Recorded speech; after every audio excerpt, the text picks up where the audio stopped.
We are back at another, we're doing push, wait, we're doing pull. It's a pull day today, and it's mad early because somebody has a job, which is unfortunate because I can't go at night with my Poogie, but it's fine. Whew, okay.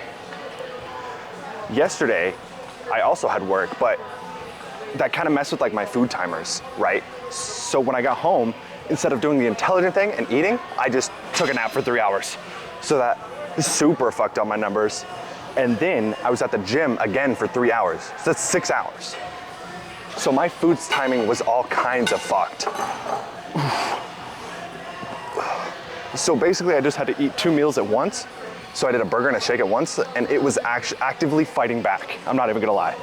That was probably the hardest point of the bulk so far, because it did not want to go down.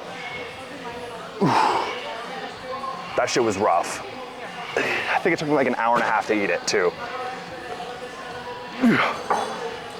And it was like 12:30 and I just wanted to go to bed. But I can't go to bed until all my food is eaten, you know? But I had like half my shake left. What am I gonna do, throw it away? That's a little bitch move, so I had to eat it. So I just tried to chug it down, and I was like, it was bad, it was bad. So with this machine, in order to, I don't know, feel the bicep the best, I kind of do a curl without the weight, right? To kind of get that mind-muscle connection. And then I hold this same position, and then I just do it loaded. Does that make sense? That's just kind of what works best for me. I'm trying to grow my biceps, because these bitches are stubborn. Like, they refuse to grow. My biceps and my chest are being really fucking difficult. I'm just gonna pretend like it's because I have overdeveloped shoulders and traps. Not traps, triceps. Obviously, control the eccentric.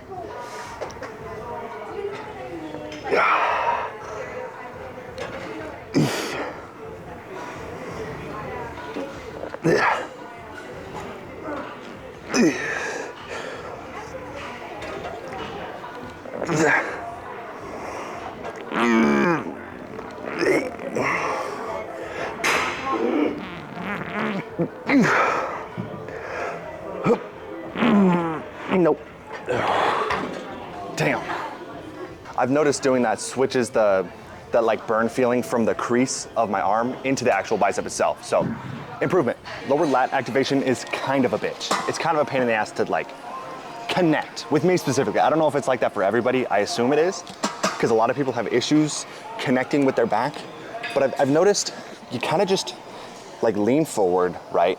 Kind of flex your lats with stiff arms, and with your lats engaged already before you even have the movement. Then you go back. Obviously it's not gonna be full range of motion because your lat won't let you go that far back, right? I brace myself on the machine as well. With lats flared, and then you pull back to as far as your lats will allow you. And I've noticed that allows, you know, like that mind-muscle connection in your lower lat specifically, which is obviously the part I'm trying to hit here because I want a big lower back, right? Okay, I kind of try to get the feeling, and that's what that personal trainer was trying to tell me. Whatever he told me was like magic words, dude. That shit was so helpful. Okay. I also had to way lower the weight to like understand the movement.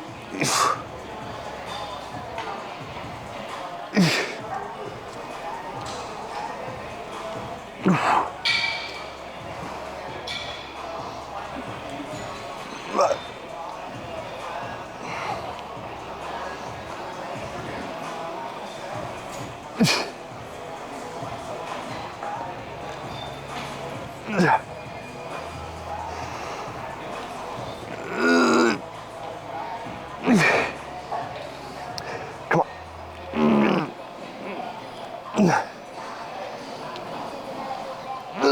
Nope. Damn. Yeah, I felt it right there. Perfect. I think there's a lot of misconceptions about bulking for sure.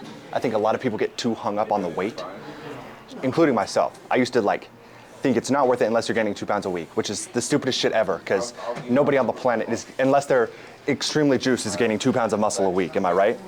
Exactly. So like even 0.5 pounds is probably too much, but that's what I would go for. In like the 0.25 to 0.5 pound ratio each week if you're weighing yourself weekly. Max. because then you're like a minimum surplus and you're not getting fat as shit. So if you're like hyper fixated on the scale weight going up during your bulk, you're just kind of doing it wrong. From personal experience, I think this is obviously natural. Like I'm talking about the natural people. If you're juiced, it's a whole different level. But if you're natural and you're bulking, 0.5 max. I think next bulk, because I was way too fixated on the scale. So I think next bulk, because I'm already in this bitch. I ain't lowering my calories, no way.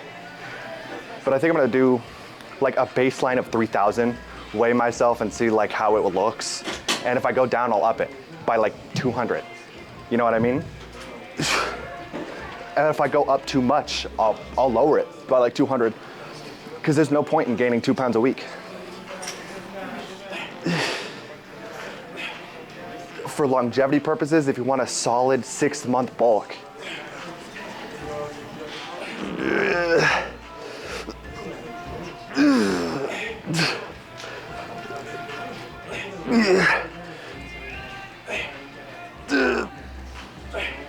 come on. No, shit. Ugh. Obviously the way I'm doing it isn't too bad, right? Like I'm not a complete tub of lard yet, but I think I'm making it probably 5 times more difficult than it needs to be, realistically. Slow and steady is a real thing. I'm officially a firm believer that hard gainer is absolute bullshit, I'm not gonna lie. I think it's an excuse, kind of like how fat motherfuckers blame their thyroid on why they can't lose weight, you know what I mean? I think it's all kind of bullshit. You might have to try a little harder than others, but it's all bullshit, let's be real.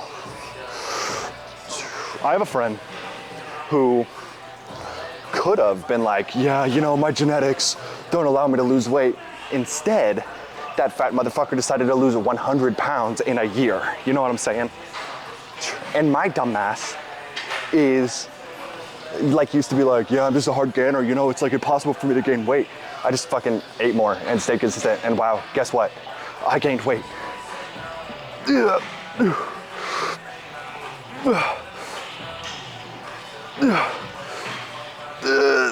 Nah, shit. You don't need a crazy surplus. You don't. You need like to figure out what the hell it is in the first place. And once you get that down, just a minute surplus. I have my friend who was like 140 something. I had him on 3250 calories and he gained 6 pounds. That dude gained 6 pounds and he's eating 1,500 less than I am. You know what I'm saying? So you just gotta like figure out the initial number and then you're good. I'll use myself as an example again, right? So I've been eating 45 to 4,700 calories roughly, like probably averaging around 4,500, eating the same thing every single week, you know, just to keep the variables the same so I know if I need to change something. And I haven't plateaued yet. And that was, how am I, 195? That was 15 pounds ago, you know what I'm saying? So did I need to eat 4,500 calories at 180? Absolutely fucking not. Absolutely not. So you just, the more you understand your own body, all you need is your maintenance calories, and then you just need to increase it incrementally by like 200 or 300, something like that, just to make sure you're at that 0.5. I promise you do not want to get higher than 0.5, I promise. You just want to look sick as hell and stay relatively lean. You're not going to get that by 2+ pounds a week. I know for some of you, you step on that scale and you don't see it go up very much and your mental shatters, because that's how I am currently. But dude, just trust. Why gain 2 pounds if 1.75 of those pounds are gonna be fat? Then it's just gonna be harder for you to bulk later on. You know what I mean? You wanna be the turtle in this race, not the hare. Maybe with some exceptions, like if you're a power lifter, maybe. But I just don't see the benefit of it. So the more I learn, you know, the more I'll add it to my own situations and stuff like that.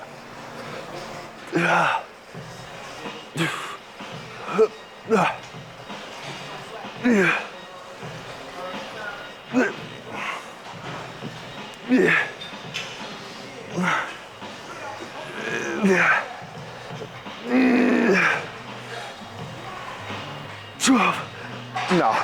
Oh, the reason I haven't adjusted my calories is fear, honestly. Like I said, I hate not seeing progress. Not that, just, yeah, I hate being stagnant. That's like the worst thing ever on the planet for me. So I was staying at this calories and I was waiting until I plateau to just increase it just a little bit. But I've yet to plateau. Like I'm probably gonna hit my goal with this shit, but I'm scared to reduce it because like, if I reduce it, what if I lose weight? I'm still stupid. Don't be stupid like me.